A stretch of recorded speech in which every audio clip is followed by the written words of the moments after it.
башында бұл ооруп келгенде 170 килограмм, 170 килограмм неме көтөргөн, сахар көтөрүп, белин орткан. Ооруп келген.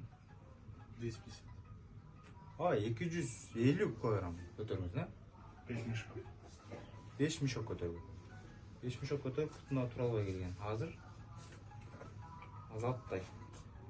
Качып, убагында келбей, мына бир күн келип, бир күн келбей. Пациенттер ушундай да. Бир күн келет, бир күн келбей. Өзүң чалып чыгарасың, жакшы болуп калган келбейт да мына. Бел ооруп келсе эле, ыйлап келип атты эле. Бүгүн айтып. Жугуш барбы сизде? Ооба, конечно.